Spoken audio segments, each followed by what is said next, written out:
Dennis Allen finally speaks. Former, disgraced, some would say, Saints head coach Dennis Allen sat down with Jay Glazer on his Unbreakable podcast, and he talked about, for the first time, really, we've heard Dennis Allen at all.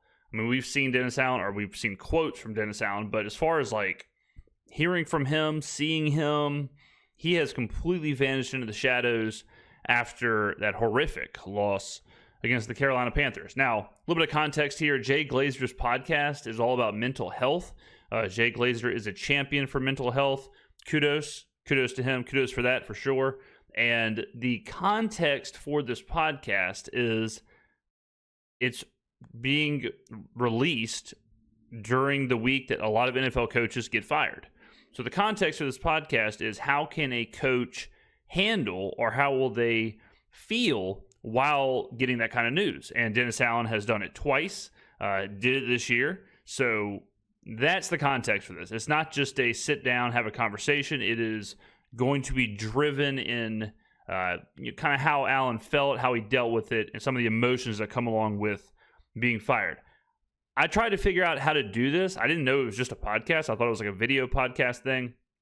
So I thought about, reacting to other people's reactions to it, but I figured at the end of the day, let's just listen to the entire podcast, and we'll see how it goes there. So kick your feet up. I'm filming this on a Friday morning. I got my cup, Elmer Fudd there. Damn. I full on stroke city. I might have to go to the hospital. Am I smelling burnt popcorn? Can I smile? Can I lift both my arms up? Did I just have an aneurysm? Jesus. So kick your feet up, get you a cup of coffee, enjoy yourself, sit back. This probably will be a long one. The podcast itself is 47 minutes. If this goes like crazy long, if we're like an hour and something into this video, we're halfway through or something, I'll cut it up into multiple parts.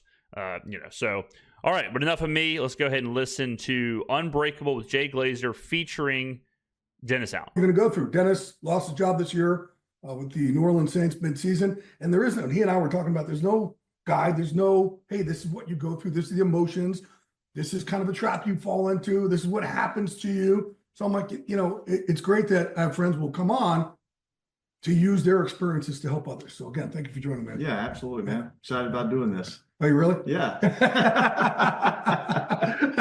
He's like, damn, why'd I get fired? Now I got to go on Glazer's podcast. So, first of all, real quick, like, I guess we'll go over different emotions, but when it first happens, when you get fired, first of all, how many people, I always tell coaches, GMs, whoever, hey, you get a chance to watch your own funeral. And what I mean by that is it's a very valuable lesson, because you get to see who carried your casket, who kicked dirt in your casket, who was laughing that you got put in the ground, who's, like I said, who carried your casket, who was really there for you. And while it sucks for a lot of people to fall off, afterwards you get to really know who to put your time and effort and your soul into. What's it like in that way, I guess, shortly after, and then in the weeks and months after that? Yeah, well, I think initially, and you have a lot of people that reach out to you and offer support. Maybe it's a call, maybe it's a text. Obviously it's a really busy time of year. Right. So, coaches don't have a lot of time to have hour, 2 hour long phone calls, so usually it's some sort of a text, just giving you support, telling you, hey, look, we know you're a great coach. You're going to land on your feet, best of luck to you. Hope if I can do anything for you, just let me know, that kind of stuff. That's what happens in the first couple of days. Right. And then as the days go on, those become less and less. And then what you see is the people that really are there for you. They're the ones that, they're going to check on you. They send you a text the first week, and then 10 days later, you're going to get another text, hey, just checking on you, and then you get into the holiday season and it's Happy Thanksgiving, right. And then it's Merry Christmas and Happy New Year and all and so it's obviously an interesting dynamic to see. And look, I believe I'm fortunate. We knew the context kind of coming into this episode, but it's interesting to hear the human element of how Allen felt. Or, Dennis Allen is one of those guys who he seems like a prickly pear. He seems like a surly, defensive-minded, old-school kind of coach. Certainly not exactly a charismatic figure. So it's interesting to hear this. Like, it's even kind of hard to imagine Dennis Allen getting a text message, getting a phone call. Like, it's weird to even envision him having like a casual just conversation. And that happens sometimes when in sports and as a fan, where coaches and players, you forget, like, oh yeah, these guys, they go back, they go to a home, they eat dinner, they have friends, they have a life. Like, they have a life beyond standing on the sideline wearing a visor. So, it is interesting to hear that side. I feel like I've got a lot of people that have reached out to me and shown me a lot of support. What's the percentage that drop off? Like, it's say you get a couple hundred texts when it first happens, and then you're down to then you're down to 20, 10. 50? Okay, You're down to 10. Right. You're So do you getting a couple a week. Do you appreciate the 10, or do you get resentful of the 190 that stop checking in? I think you always got to be appreciative of the 10. Okay. Good. Because look, I'm kind of a glass half full type of guy. Yeah, you are. And so I don't get real bent out of shape about people that don't do things. I try to be more appreciative of the things that I do get. Right. When you get fired, do you get a chance to think about it? The players, what's the process? How quickly you out of the office? So it's kind of weird because, typically it's going to happen on a Monday morning. Right.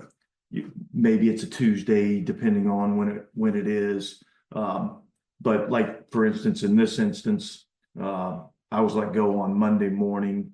Mickey came into my office, closed the door, said, "Let's talk." Mickey Loomis, the GM. Mickey Loomis. And Mickey was not really in favor of this move. Right.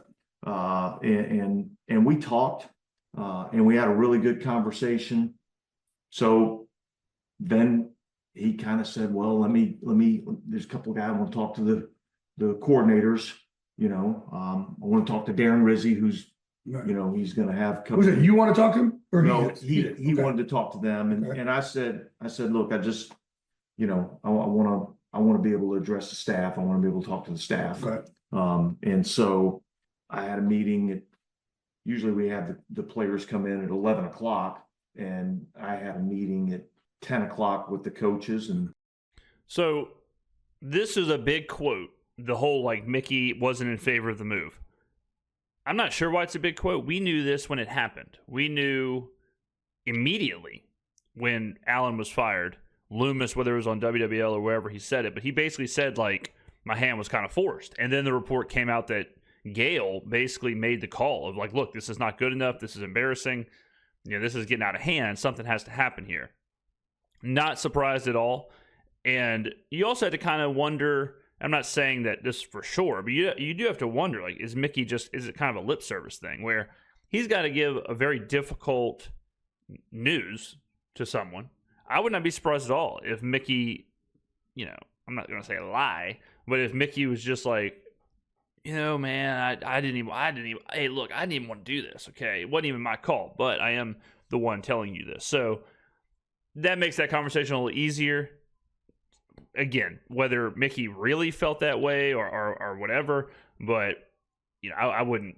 This part right here, I'm not surprised at all. Told them, hey, look, this is what happened. Wow. This is You take all the coaches and say, I got fired. I got let go. It's a hard conversation. The coaching thing, remember, a head coach builds out their staff. And so a lot of those guys are taking a risk. No, not taking a risk, but a lot of those guys are tied to that coach, tied to that team, tied to that success, especially on their side of the ball. So if Allen is building out his defensive staff and you're a defensive backs coach under Dennis Allen, you are going as far as Dennis Allen is going. And a lot of these guys, they may be from all over the country. They may have moved to New Orleans. They may have a life there. They may have their kids in school. They may have bought a house. They may have done all this other stuff. And unlike players, they're not on these huge salaries. They're not on these guaranteed deals. They're not guaranteed another team or another shot. So for a lot of the staff to hear this, it is way more concerning or way worse than it would be for Dennis Allen. Dennis Allen's making $1 million a year, millions of dollars a year. He is a guy who could land on his feet, a name. He's had multiple head coaching jobs, been a coordinator for a long time in the league. He's fine. If you're a second-year DBs coach, you're not fine. There's a legitimate chance you might not ever coach again in the NFL or at that level or what have you. So Allen telling the staff is probably more upsetting than Loomis telling Allen, I would think. That is probably the hardest part of this for Dennis Allen. And the people who take the news the worst are probably the staff. It's an awful conversation, because when the head coach gets fired, it doesn't just affect the head coach. Yeah. It affects the head coach's family. It affects all these assistant coaches. It affects their families. It affects the people in personnel and their families because, like I was the one that brought a lot of these people here into this organization, and there's going to be a lot of change. And so not only does it affect me and my family and what we've got to go through and where we have to pick up and figure out what we're going to do next, it also affects all these other coaches and their families. And obviously I'm, as the head coach, I've been fortunate enough to have enough success, and I've got enough status in this league, and I've made enough money that I feel like I'm going to be able to be okay, and I'm going to be able to provide for my family. But there's some young guys that are on my staff that, man, it's going to be really hard for them. And so I've got to figure out how I'm going to help them stay alive in this profession. Wow. Do you tell your staff how long, and then after you tell your staff, okay, do you have a chance to tell the players or no? Usually not. And, again, because The in the world that we live in nowadays, like things happen and it becomes now public knowledge, right? And it happens fast. And so, as a prideful man, I don't want to be walking out of the parking lot with 1,000 cameras on me, Right. and giving that Right. part of the story. So most of my stuff with the players ended up being, sending a text. Okay. Or a call or whatever. But it's pretty wild too. You think about it. I thought that part was surprising. And maybe I'm seeing this from a different, lens, but I figured in all these situations, the coach would address the team. I mean, these are guys who, you the blood, sweat, and tears you've been with for an insane amount of hours, especially the guys who have been there through Allen's entire tenure. And I don't even mean as a head coach. I mean as a DC too. Like Allen was a longtime DC into a head coach. There are probably players there that have been with him. Like think about the amount of time he has spent with someone like Cam Jordan, right? So I figured Allen would at least want to address the defense, or at least want to address those kind of guys, or the captains or whatever.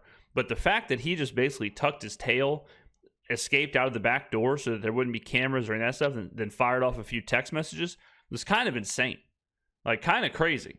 And, that was the quote for me where I was like, yeah, that kind of speaks volumes. Like, doesn't that kind of speak volumes to the relationship that Allen had with these players? That he said, I'm fired. Okay, well, hey, pal, where's the back door? Hey, where's the emergency exit? Because I'm getting the hell out of here. I don't want anybody to see me walk into my car. That part did not paint him in a very positive light. And also, it tells me that the players could not have cared less.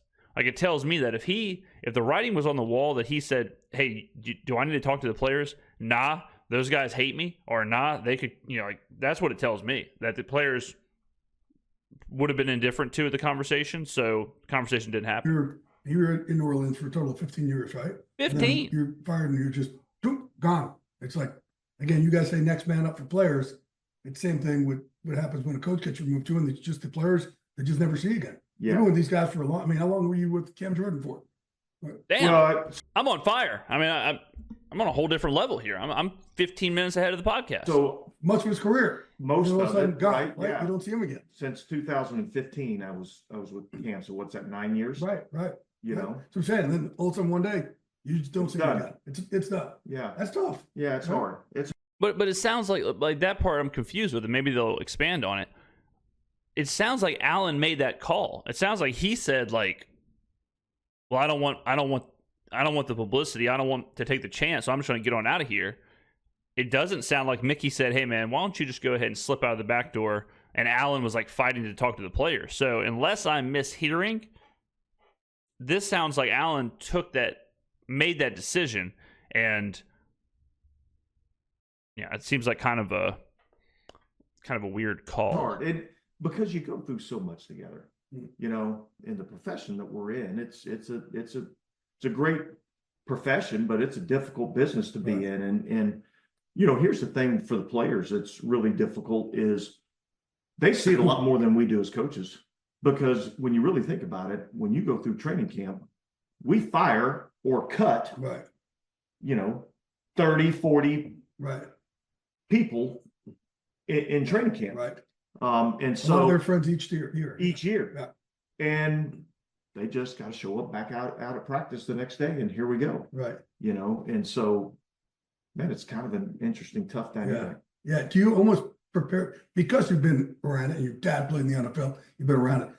Is it easier for you to say to yourself, hey, it's just the way the league is. I'm just not going to see people. I'm not going to hear from a lot of people because they got a game Sunday and that's it. Or is it still like, man, is it hard to play that mind game with yourself? Yeah, well, yeah, and you got to try not to. You know, I try to not project myself or my feelings onto somebody else. Meaning, I don't know what's going through their mind. I don't know how are they. Look, it's a hard process for them to deal with. Yeah. Like, how do they process that Yeah. information? You know, and even on my staff, you know, I had some guys that came in and saw me right after I had a meeting. Mhm. They came into my office and said, you know, hey, I appreciate, you know, what you've done for me, and I appreciate how you've helped me along. I've had some guys that then I get a text from them a day later. Mhm. Some guys called me a week later. Mhm. You know, they just, They'll process differently. Yeah. well, let's process grief how we process grief, right? Like, and you have to allow people to be able to process it the way that they need to process it. Interesting. What advice would you give people this week? Now that you've been through it twice, who are just going through it for the first time? So I would say this, I would say, look, you have to control the things that you can control, and you can't control somebody else's decision on what they want to do with their business.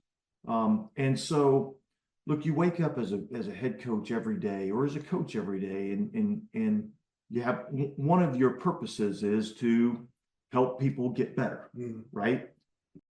It is kind of funny to listen to this and, you know, like all the grief talk and all the control you can control and all the reach out to this and, you know, whatever. But it is kind of funny when you think about the backdrop of it, of Dennis Allen being just being a horrific head coach. Like, you know, it's like control what you can control. You can't really worry about what someone wants to do with their business. It's like, well, you were like the worst possible employee. I mean, you were the worst employee possible. You know, like, it's not like he was a great guy or a great head coach, great employee who just kind of unfairly got fired. Like, completely tanked the culture of the franchise, lost 7 straight games, was getting blown out every week, lost to Carolina, like completely lost the locker room.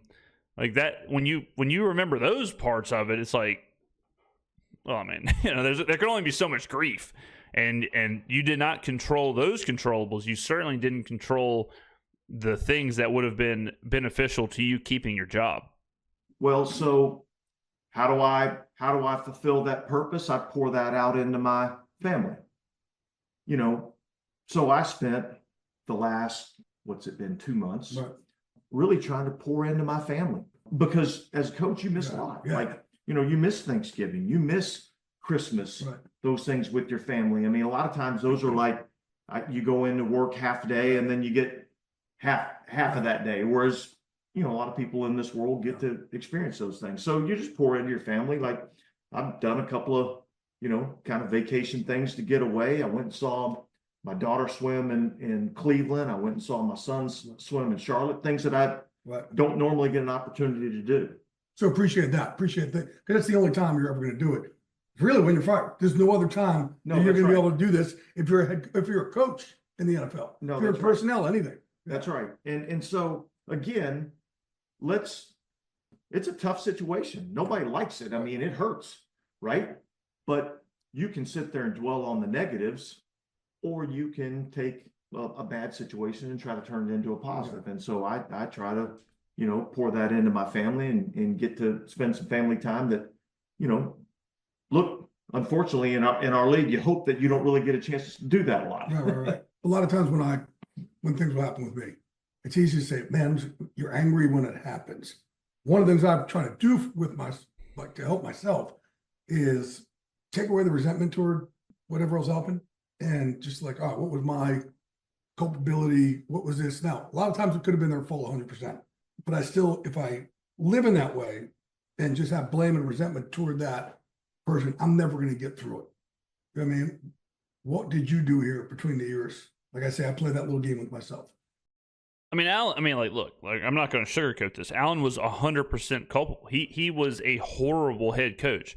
He has been one of the worst head coaches, might be the worst head coach for the longest period of time. I've said that before. Like, you could argue Urban Meyer was the worst head coach ever. He only did it for not even a season, right? Like, Allen has been consistently horrible, and for some reason has been given multiple years to do it. So, I can only feel so bad for someone who made millions of dollars, had every chance in the world, and never even thought about getting it right. Never even was interested in fixing it or making it better or winning or any of that stuff. So this kind of falls on deaf ears for me to hear about how sad boy Dennis Allen is when he got a ton of chances. And like he mentioned, Mickey Loomis still wanted to give him more chances. And Allen just never fixed anything and never righted anything. Everything just got worse and worse and worse, including the locker room, including the players, like the toxicity within the players and the culture and all that stuff. So, you do a really, really bad job for a really long time. Like, this is what happens. So, yeah, I'm sure getting fired is never fun. But when you get fired and you look back, like if you're a salesman and your target goal is like 7%, increased sales, and you have negative 10%, you've lost sales, and you get fired, you can't really be too grief-stricken when you look back at it and you're like, well, yeah, I guess I completely missed my target. I completely was horrible at what I was doing. I guess this makes sense. Is there anything else you've done to kind of, because we can't move forward in resentment, right? Yeah. To handle that. Again, I think I really who do you resent? Try to focus on controlling the things that I can control. Right. And when I think like about defense. Getting fired, I really think about, well, look, as this is your company, this is your organization, you have the right to do whatever you want to do with that. And I don't look at it as, I failed. I look at it as they just decided they wanted to go in a different direction. And if I'm not what they want. No, this is crazy. No, you are not what they want. They do not want someone to drop 7 games in a row. They do not want someone to get blown out every week. They do not want someone who has turned the franchise into a complete laughingstock. No, you are absolutely correct. They do not want any of those things. They do not want someone that the locker room doesn't like. Like, you did fail. And maybe, this is pretty recent. Maybe we're still in that denial phase, but like I think a much healthier, honest way to look at this would be for him to say, like, recognize, like, yeah, I did fail. Yeah, I did completely tank the franchise. I could have absolutely been better at blank, blank, blank. and move on from there. But to be like, well, they just kind of wanted to go into a different direction. I think it's kind of a weird way to put it. I think there's a lot of spots that I will be what they want. Right. Look, I've found an organization where I help people, veterans and athletes, get through transition of not having your locker room. And that was the biggest thing. When you lose your locker room, it sucks. Right. That's, I always talk about one of the biggest ways we get through, I call the gray depression, anxiety, is team. Have your team. When you lose it, it sucks. It's a scary thing. That's why guys like me still spar at 55 years of age. I need that. I need my team. I need my locker room. And everybody says, "Oh, what are you still doing this for?" I'm doing it because I need that group. How hard is that to lose your locker room? I would think that's one of the more difficult parts. My man lost the locker room way before he got fired, I'll tell you that much. But I would guess Allen probably took it was probably much harder for him to lose the staff than the players. Look, it's the most difficult part because you spend so much time with these players, these coaches, these personnel people, and you spend more time with them than you do with your family sometimes. And so what you have to do is find out who's your other team. So my other team is my family, right? My wife, right. My son, my daughter. Here's a little life lesson for you, ladies and gentlemen. I see this a lot where people get so enveloped into work that they don't have hobbies, they don't have friends, they don't have family, they don't have any of that stuff, and they pour everything, like all of their validation comes from work. And that can be a very dangerous thing because if you get fired or if you lose your job or if things aren't working out or whatever, then you have nothing to fall back on. And so you always want to have the hobbies, friends, family as much as you can. And, I know different situations and all that stuff, but it is always good to try and have that balance to where all your eggs aren't in one basket. All your eggs aren't in climbing the corporate ladder or work relationships or whatever. And you do have some other stuff going on. It just kind of makes much more of a well-blended, well-balanced kind of mindset with life, My mom, my brother, my sister, and you lean into them and they become your team, right. And then you have friends like Jay Glazer that you can lean into and talk to and feel like you're still part of something that's bigger than yourself, right. And so you just got to find who's your next team, and your next team not necessarily is the next NFL team you work for. You were telling my wife the other day, how many places have you been how old are you? I am 52. 52. Man, you look terrible. Yeah. Oh. I, on the other hand, look fantastic. Absolutely. Exactly. How many stops have you lived in your career? When did you start your career? So I started when I finished playing at Texas A&M. Okay. So my first year coaching was 1996. So how old were you? 23. Okay. Who was that? 29 years? Yeah. Okay. How many different places have you lived in 29 years? This is the thing that people don't get. They don't understand. Like, your wife, kids, all that, and how many places you have to move. Yeah. It was just, my wife was just floored by this. Yeah. Well, so my wife and I, we got married as soon as I finished playing football. So she's been with me through this whole Right. thing. We coached as a graduate assistant at Texas A&M for 4 years. Okay. Then we were 2 years at the University of Tulsa. Okay. We were 4 years at the Atlanta Falcons. Okay. We were 5 years with the New Orleans Saints. We were 1 season with the Denver Broncos. We were 3 seasons with the Oakland Raiders. We came back to New Orleans for now 10 years. Right. And then now Right. we'll So figure out where we're going to be next. 7 places. Yeah.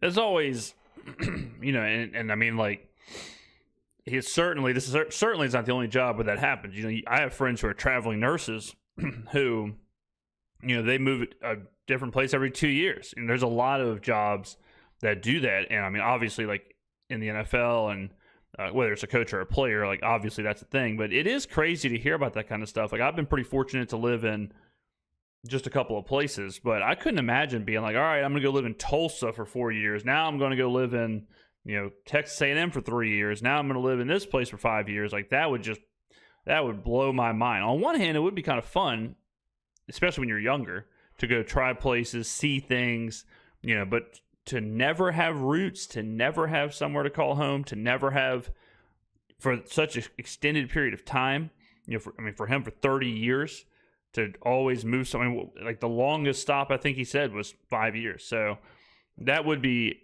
quite the toll. 7 places. And I'm fortunate. I had stays of 4 years, 5 years, 10 years. Like there's a lot of coaches that are there for 2 1 years, year.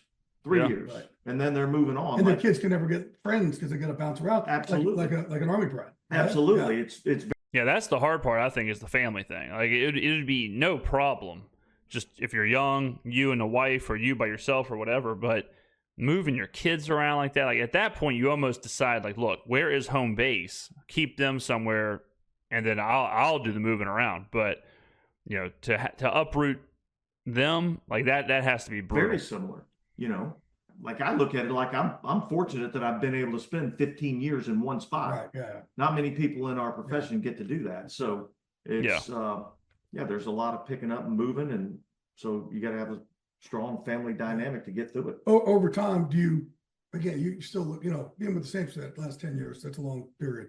But again, 4, 2, 3, whatever it is, do you intentionally make sure you don't get close to people because you're going to leave, or you say, no, I have friends now, it's good, we'll collect them over the years?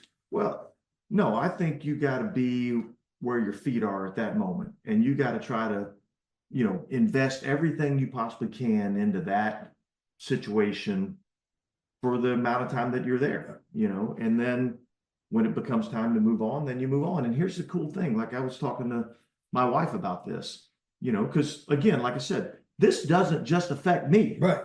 This affects everybody, and it's difficult on her. But like I said to her, look, when we were in New Orleans for 5 years, and she had a friend that she became really, really close to, and they hung out and they did everything together. And then all of a sudden we move and we go to Denver, and obviously it's for promotion. So there's that positive part of it, but then she meets Kelly McCoy, who she becomes friends with, and she still talks to this day. And then we leave Denver and we go to Oakland and we start over, and we've got friends that lived across the street from us that we still vacation with and do all kinds of different stuff with, that have become best friends to us. And so like each move, man, I look at it like we had an opportunity to make some really great friends that are friends for life. Good. So that's cool like that. We bring up your wife, Allison. What advice would you give wives out there for how to go through this when this happens? Yeah, I think just Like you said, they're just as big a part. Yeah. I think the key to the whole thing is just,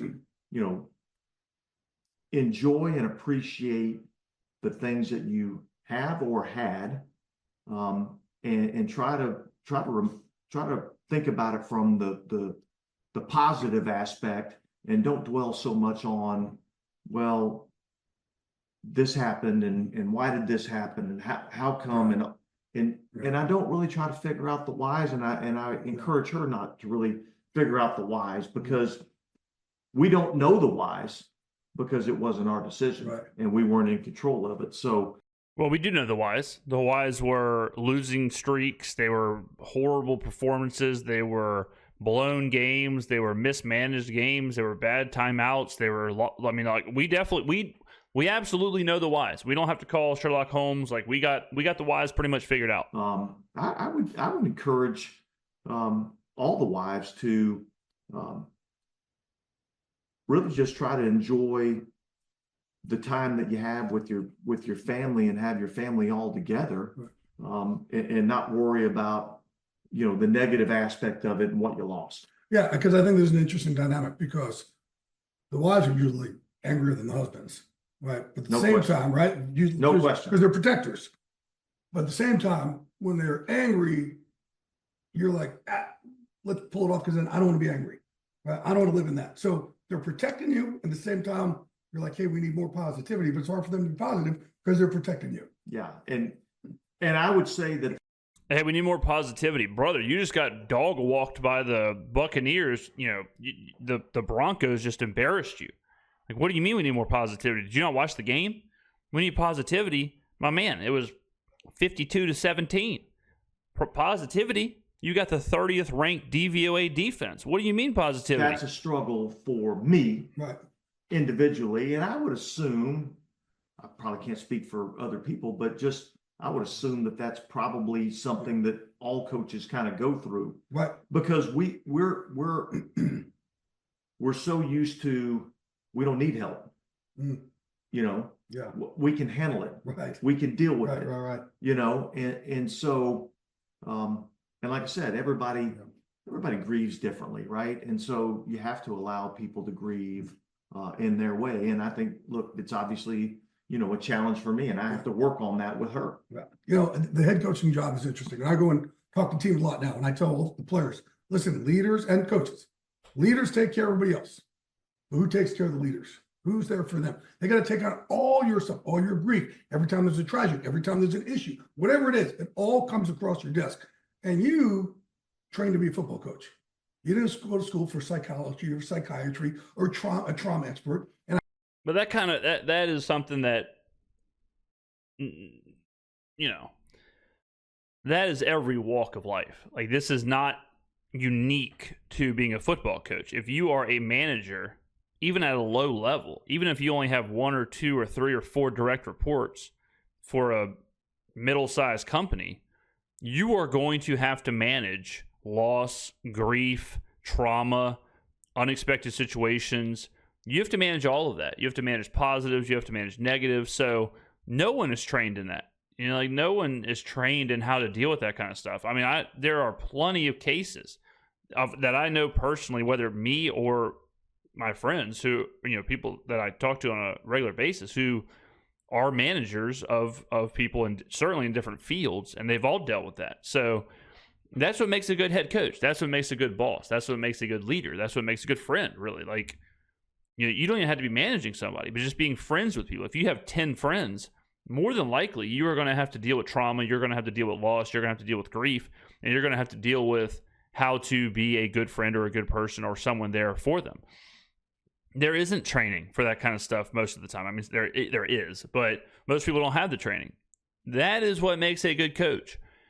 I say it all the time, but the X's and O's are only part of it. When you're talking about what you want from your head coach, a lot of people get super focused on the X's and O's and super focused on results from their good team. Like Ben Johnson right now is the main coaching candidate in the NFL. Okay, well, yeah, the Lions offense is sweet. The Lions roster is also sweet. The Lions are also sweet. Yeah, it's easy to be sweet in that situation. What does he look like when Jared Goff goes down and all of a sudden you have a 5th-round rookie quarterback starting at quarterback? What does that look like? What does it look like when you're on a 3-game losing streak? How do you get the locker room going? What does your practice look like? What does any of that? There is so much more to being a coach than I think people give credit for. And, it's like, well, Ben Johnson has the number 2 ranked passing offense. Okay, fine. We know he's good at calling offense, especially for a loaded team. But what's his plan for traveling, to a West Coast game on short rest? What's that look like? What does it look like when you're off of a bye week? What is he going to do in the bye week? Like, how are you going to manage the locker room? How are you going to manage the players? That is what you want in your head coach. There is enough delegation now to coordinators, to where you can find really good coordinators to handle those X's and O's and call the plays, call the offense, do all that. You have to be able to be the man manager. You have to be able to be the locker room guy, the foundation, the franchise, build the identity. That's what a head coach needs to be able to do, on top of understand the in-game stuff, understand how to adjust in the middle of the game, how to manipulate the game to your benefit, how to handle the rules of the game. Do you understand the rules of the game? Do you understand the most minute details of clock management and runoffs and penalties and plays and situations. That's what a head coach does. Getting bogged down in a good defense or a good offense, like Todd Monken in Baltimore. People are like, well, the Ravens offense is sweet. So yeah, well, there's only one team in the NFL that has Lamar Jackson. Like what does Todd Monken look like if he's in Las Vegas and he's got Aiden O'Connell and he's got Amir Abdullah? That's a little different than Lamar Jackson and Derrick Henry. What does he look like in what does he look like in Tennessee, where Will Levis is throwing pick sixes for free? What does that look like? Probably different. Todd Monken's offense probably looks a whole hell of a lot different if he's coaching the Titans than the Ravens. All right, so you got to be really careful. Eric Bieniemy was the guy who people were saying it is a sin that Eric Bieniemy is not a head coach. Yeah, well, Eric Bieniemy has Andy Reid as the head coach, and he's got Patrick Mahomes as the quarterback. And look what happened to Eric Bieniemy.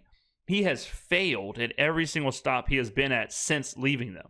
Pete Carmichael, 15 years with the New Orleans Saints, some of the best offenses the NFL has ever seen. Guy couldn't draw a play in a pencil factory. Okay? So that's how it is. I really learned this back in, I'm going to say 05. Mike Nolan was the head coach of the 49ers. His first ever training camp. Their first preseason game, he had a right tackle, Thomas Harrod, who passed away in the locker room right there. And just first ever preseason game. This guy's waited his whole life to be a head coach. First ever preseason game. And I remember talking to his wife. I said, "How is he holding up?" She's like, "Not good. Just he's acting like he's good, so he could be there for everyone else. But I'm worried about him." I said, "I'm on a plane." And I lived in New York. I literally hopped on a plane, flew across the country to make sure he had someone to cry to and someone to break down to. And it was just like that. Like he was in some hotel room, he couldn't walk it in, just started crying, right? But that's my point. There's no schooling. How do you lead 53 other men, a whole building, through a tragedy? How do you lead people through when you have, interpersonal issues in the building? Like there is no force for this for a head coach. And I always thought it was just an interesting dynamic, and especially this, like you've got to be there for everybody else, but who's there for you? Yeah. And I think that's where, you have to have somebody that you can lean into that's not in that building all the time.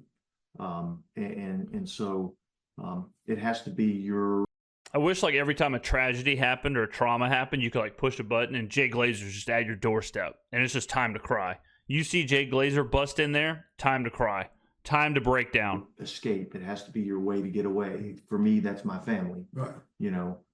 Because you do deal with a lot of things. And again, there's no manual Yeah, there's no guidebook, for how to deal with these things. Right. You just have to kind of step back and give yourself a moment to think about, how do I want to approach this, and I'm sure there's probably times where you approach it better than others. Like in that situation you're talking about with Mike Nolan, I mean, how do you deal with that?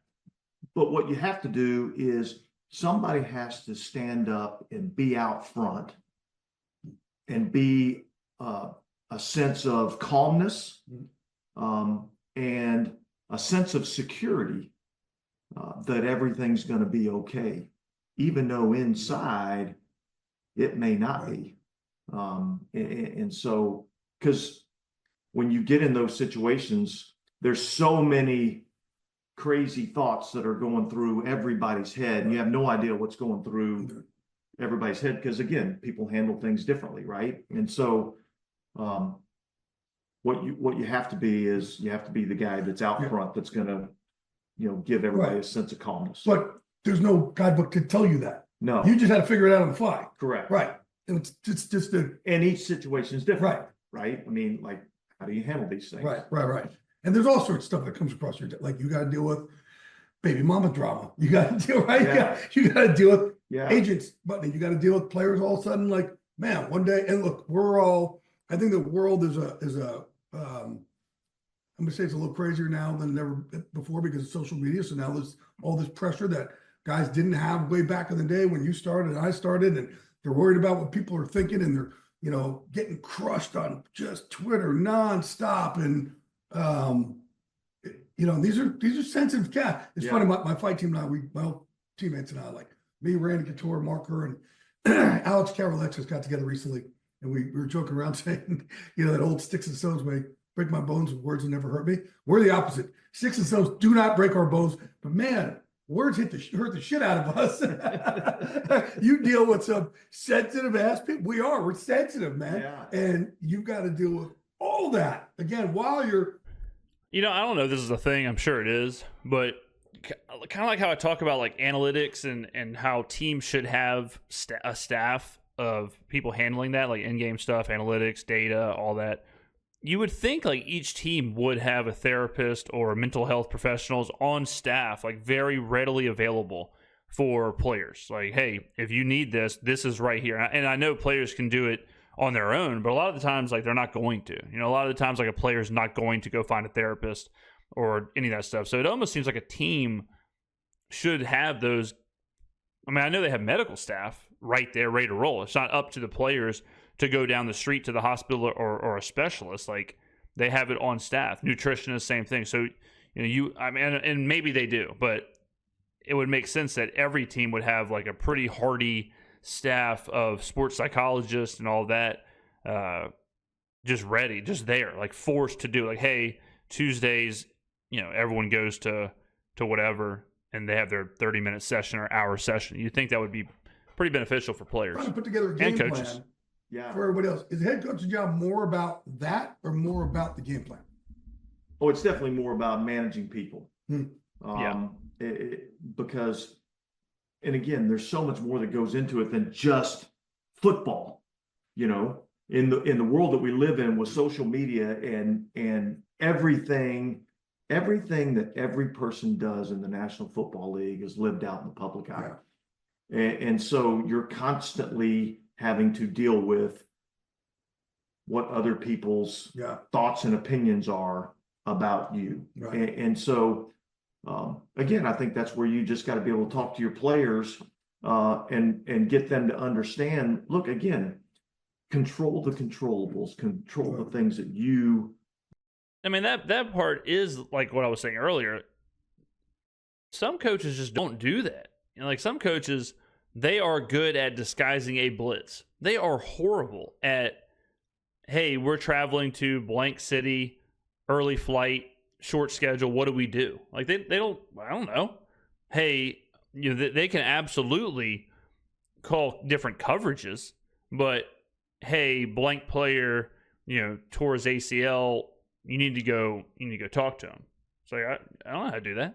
Hey, we're trying to build the roster. We've got blank amount of cap. How do you want to kind of build out this roster? They don't know. That hasn't been their job. So those are the things that no one talks about. That is like a bulk of what you want your head coach to do. Can control, which is your work ethic, which is your attitude, which is your love for the sport and your love for your teammates and your willingness to go to battle with those guys. Because A, you're never going to make everybody happy. Right. And so B, you can't control the way somebody is going to feel about you. And so, and that's easier said than done. Yeah, because back in the day, it used to be, hey, don't read the paper. And it was there for one day. And if you didn't read that paper the next day, you're okay. Yeah. Now that doesn't exist. Well, you can't avoid it. Can't avoid it. You can't avoid it. And all of us and you can tell these guys not to go on social media. They're going to go on social media. On it. Right. That's it. As much as you can tell them. They go, or if they don't go on it, someone in their circle goes on and starts telling them, then you want to look up, what did this person say about me? Exactly. Right. And so, which is, it's difficult. Yeah, to do. they can't, coaches can't just say, get off social media. It's not going to work. And you got to deal with it better. And so I mean, especially when you think about like, depending on the notifications, like there is a notification being sent to the people like, hey, this is happening. Hey, this was said about you. Hey, your name was here. There's a search bar. You can search your name. Like who's saying what. It's got to be brutal. You just got to try to educate them on, look, you're not going to make everybody happy. You're not gonna, nobody has the perfect scenario. And so you have to think about you and what are you doing? And it's all about your own self-satisfaction. Don't ever let somebody else have the power over you to control your mood or control your happiness. Your happiness has to be controlled by how you feel about yourself. And again, in the day that we're in, it's easier said than done. Yeah. When the head coach gets fired, it's not just the head coach. Right. There's a lot of things that go into that. You know, I mean, you know, there's certainly some things that from a coaching standpoint that needed to be done better. Right. From the head coach's standpoint. Tremendous amount of things needed to be done better. I can't really think of a single thing that was done well. From the coordinator standpoint, from the assistant coach's standpoint. And there's some things from a playing standpoint that needed to be done better. You know, very rarely do you see the players playing great and the head coach get fired. Right. So there's a lot of factors that go into it. There's some personnel decisions that go into it. You know, but as the head coach, you know, it falls under your guys and responsibility for the whole organization. And so, so therefore that's usually, you know, where the change occurs. But there's usually a lot of other things within the organization that need some change when those things happen. So I've had guys go both ways in this. When you lose your job, some guys, they still dive in like, hey, I just love football. I'm gonna watch everything next week and after it. Keep doing, you know, looking at guys' personnel. And some other guys say, I turn it off completely. I just need to step away and exhale. Which was your way? I'm gonna guess Allen stepped away. I'm gonna guess he did not sit there and watch the games. He didn't. I'm gonna guess he stepped away. I'm closer to the second way. I'm closer to the exhale, get away from it all. There you go.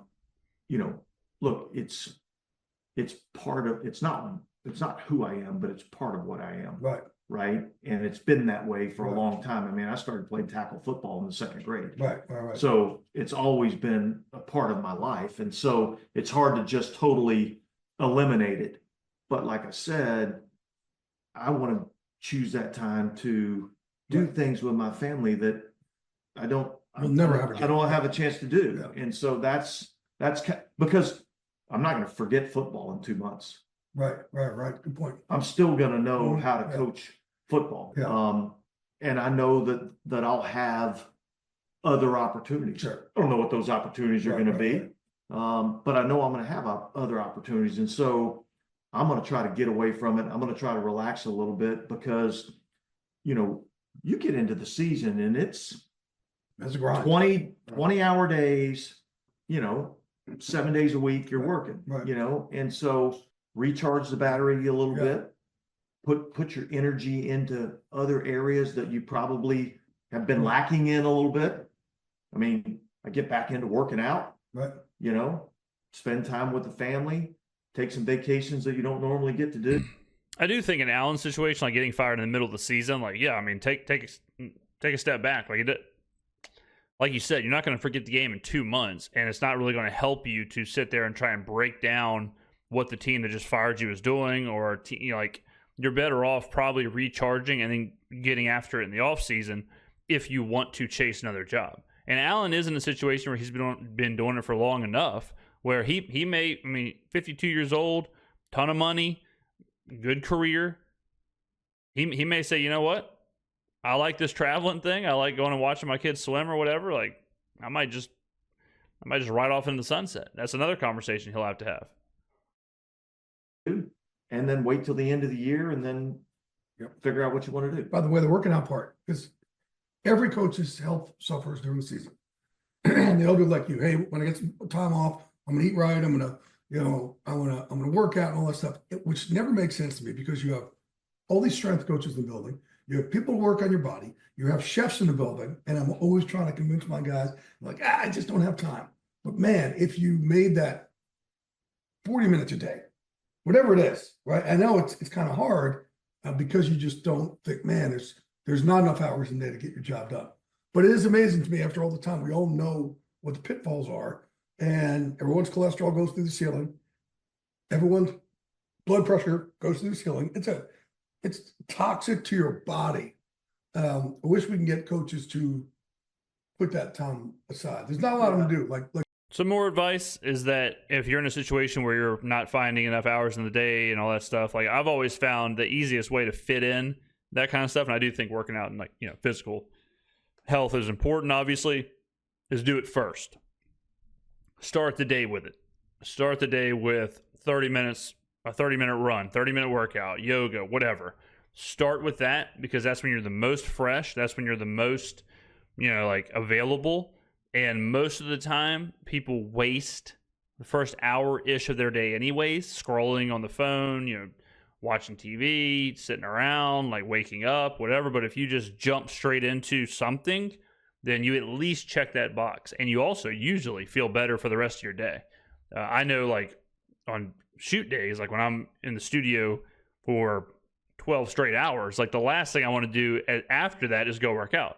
And I don't, if I'm in the zone, I don't want to stop doing what I'm doing to go work out, you know. So really the only thing that makes sense is to do that first, get a workout in, get a lift in, and then get into the studio and rock and roll. And yeah, usually whenever I do that, I feel great in the studio because I just worked out. I'm firing on all cylinders, so I'm ready to roll. And that's when some of the best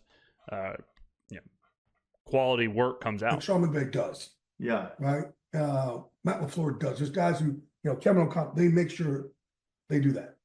Well, it's interesting you mentioned those names because those are some of the most successful coaches in our business. Yeah. You know, and they do a great job with their teams, Yeah. and their teams are always well prepared. They always execute, and so you can still come up with a game plan. John Harbaugh too, constantly. You can Working on find constantly, you yeah. can find I think one thing I've noticed just in life is like, and you don't have to be jacked or in shape or whatever, but very rarely does someone who cannot manage themselves, very rarely can they manage a group of people.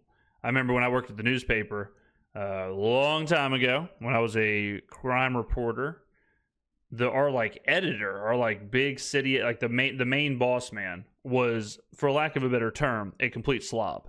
And, you know, it was just unkempt, car was a mess, car was a disaster, dents and scratches and duct tape holding the headlights, and you know, he was just a not put together individual, and he was a horrific boss, and he was a terrible manager. And it's like, well, of course, I mean, he can't even keep his own stuff straight, much less be there to offer advice or guidance or uplift or motivate other people. He can't motivate himself. So, you know, that does usually bleed into other walks of life.